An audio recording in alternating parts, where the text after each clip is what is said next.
किसी को आगे बढ़ाते हैं, मैं पूछता था वो 5 क्या है? तो सबसे पहला कार्यकर्ता। जब कार्यकर्ता होगा तब जाकर के काम होगा। कार्यकर्ता को पार्टी के अंदर कार्यकारिणी होनी चाहिए, कार्यकारिणी के साथ साथ कार्यक्रम होना चाहिए, कार्यक्रम को होने के लिए कोष होना चाहिए और कोष के साथ साथ कार्य को रूप देने के लिए कार्यालय होना चाहिए, उसकी व्यवस्था होनी चाहिए। आज मुझे खुशी है कि हमारे पास आप जैसा योद्धा कार्यकर्ता है, हमारे पास कार्यकारिणी भी बनी हुई है, हमारे कोष भी हैं और इसके साथ साथ कार्यक्रम भी हैं और आज आपको कार्यालय भी मिला। इसके लिए आपको बहुत बहुत बधाई, बहुत बहुत शुभकामनाएं। मित्रों, आप सब लोग राजनीति को लंबे समय से समझ रहे हैं, आप लोगों ने राजनीति को भी लंबे समय से देखा है। मैं यहां जरूर कहना चाहता हूं कि मोदी जी ने भारत की राजनीति की जो रिवायत थी, जो राजनीति का ढर्रा था, जो राजनीति की सोच थी, जो राजनीति के काम करने का तरीका था, उसको भारत के यशस्वी प्रधानमंत्री ने उस रवायत को, उस संस्कृति को, उस ढर्रे को, उस कार्य करने के तरीके को बिल्कुल बदल डाला है और एक नई राजनीति को उन्होंने खड़ा किया है। इसको हमको समझ लेना चाहिए। आप कहेंगे क्या किया, कैसे किया? आप याद करो कांग्रेस की राजनीति क्या थी। कांग्रेस की राजनीति थी समाज को बांटो, खंडित करो, वोट बैंक को अलग अलग तरीके से देखो और खंडित समाज में से सीमित वोट लेकर के सरकार चलाओ। ये तुष्टीकरण की राजनीति, ये जातिवाद की राजनीति, ये इलाकेवाद की राजनीति, ये भाई भतीजावाद की राजनीति, ये वंशवाद की राजनीति, ये सभी राजनीति कांग्रेस के सामने जन्मी, पनपी और आगे बढ़ी। लेकिन जब प्रधानमंत्री मोदी जी आए तो तब से राजनीति का ढर्रा, रिवायत, संस्कृति, कार्य करने का तरीका बदल डाला। और क्या बदला? अब बन गया भारत की राजनीति रिपोर्ट कार्ड की राजनीति, काम की राजनीति। काम किया है, काम करेंगे, काम के आधार पर जनता का साथ लेंगे और उनका विकास करेंगे। विकास की राजनीति, responsible government, responsive government, proactive government, accountable government, उत्तरदायी सरकार, जवाबदेह सरकार, रिपोर्ट कार्ड की सरकार, जनता के प्रति अपनी जवाबदेही तय करना, यह मोदी जी ने आज कार्यकर्ता को ही नहीं, राजनीति को ही नहीं, जनता को भी समझा दिया है कि अब जवाबदेही की राजनीति होगी, रिपोर्ट कार्ड की राजनीति होगी, विकास की राजनीति होगी, सबका साथ, सबका विकास, सबका विश्वास और सबका प्रयास की राजनीति होगी। एक समाज में सबको पिरोएंगे, आगे बढ़ाएंगे, इस बात की राजनीति होगी। और आज राजनीति इसी तरीके से पॉलिटिक्स ऑफ परफॉर्मेंस। आपके सामने हमने देखा, अभी अभी बिहार के नतीजे आए हैं, कांग्रेस मूर्छित है, राष्ट्रीय जनता दल को समझ में नहीं आ रहा है। एक ऐसी पार्टी थी जो अपने 3 जगह पर जमानत बचा पाई, बाकी सब साफ हो गया, और एक ऐसी पार्टी थी जो डिप्टी चीफ मिनिस्टर बनने चले थे, एक एमएलए भी जीत नहीं पाए। ये मोदी जी के प्रति लोगों का अटूट विश्वास और नीतीश कुमार जी के काम पर भरोसा, इसको बिहार की जनता ने मोहर लगा करके भेजा और अप्रत्याशित जीत हासिल कराई। ये आपने देखा है। महाराष्ट्र की जीत हमने देखी, हरियाणा की जीत हमने देखी। ये सारी जीतें किस बात को बता रही हैं? कि अब भारत की राजनीति बदल गई है। अब जात के आधार पर, मजहब के आधार पर, तुष्टीकरण के आधार पर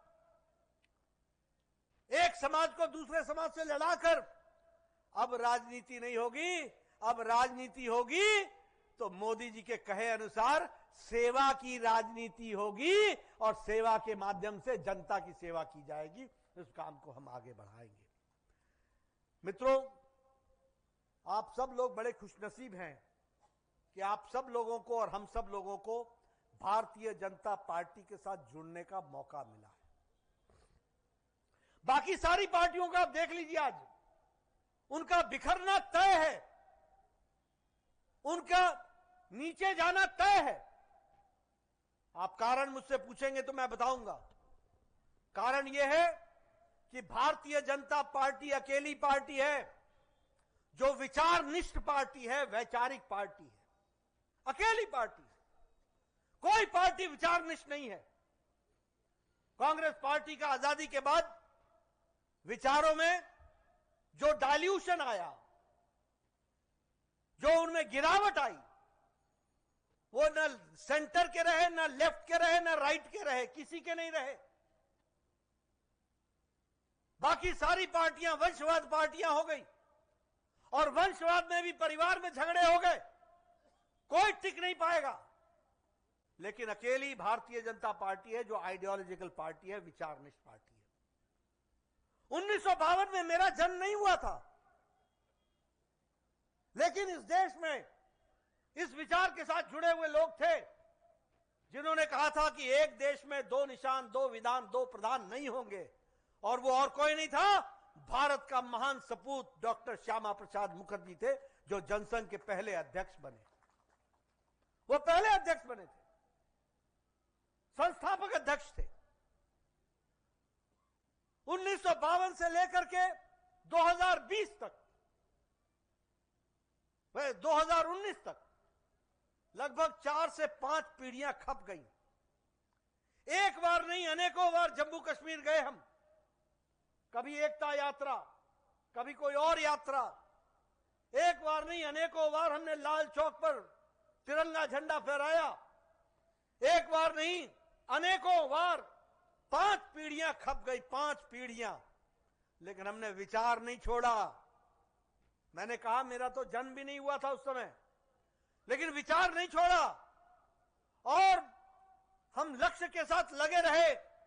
जिस दिन भारत की जनता ने हमको ताकत दिया, मोदी जी की इच्छा शक्ति ने और अमित शाह की रणनीति ने 5-6 अगस्त को 2019 को धारा 370 को धाराशाही कर दिया और एक देश में एक निशान, एक विधान, एक प्रधान बना दिया।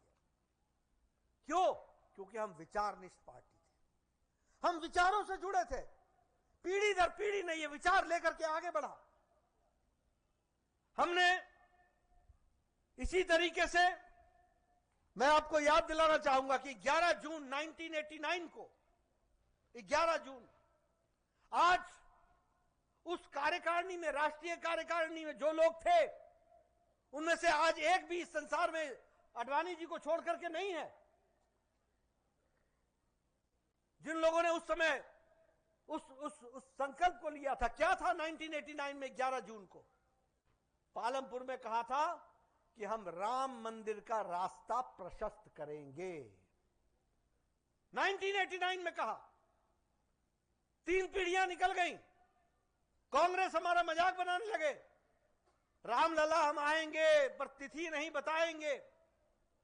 हमने हिम्मत नहीं हारी और प्रधानमंत्री यशस्वी मोदी जी के नेतृत्व में, हम सबको मालूम है कि 2024 की जनवरी में वहां भव्य राम मंदिर बनकर के तैयार होकर के हम सबके सामने आया।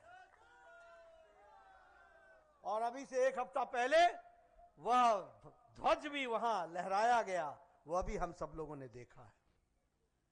हम कहते थे कि हम ट्रिपल तलाक को समाप्त करेंगे। सुप्रीम कोर्ट में कहा था कि ट्रिपल तलाक समाप्त होना चाहिए। 3 तलाक, मैं आपको बता दूं, बांग्लादेश में नहीं है, पाकिस्तान में नहीं है, अफगानिस्तान में नहीं है, इराक में नहीं है, ईरान में नहीं है, इंडिया में नहीं है, ये सब मुस्लिम देश हैं, इंडोनेशिया में नहीं है, ये सब मुस्लिम देश हैं। लेकिन हमारे देश में 3 तलाक 13वीं शताब्दी और 14वीं शताब्दी का कानून चलता था। सुप्रीम कोर्ट ने कहा था इसको बंद करो, किसी में हिम्मत नहीं होती थी। प्रधानमंत्री मोदी जी के नेतृत्व में हमने 3 तलाक को समाप्त करके मुस्लिम बहनों को आजादी दिलाने का काम किया। हम आइडियोलॉजिकल बेस्ड पार्टी थे। अभी अभी हमने वक्फ बोर्ड पर बिल ला करके पार्लियामेंट के अंदर, हम विचारनिष्ठ पार्टी हैं, हम देश के लिए बने हैं। हम किसी का खुश मुंह देखने के लिए और दुख मुंह देखने के लिए नहीं, हम सबका साथ, सबका विकास, सबका विश्वास और सबका प्रयास, इसको लेकर के, इस मंत्र को लेकर के हम आगे बढ़े।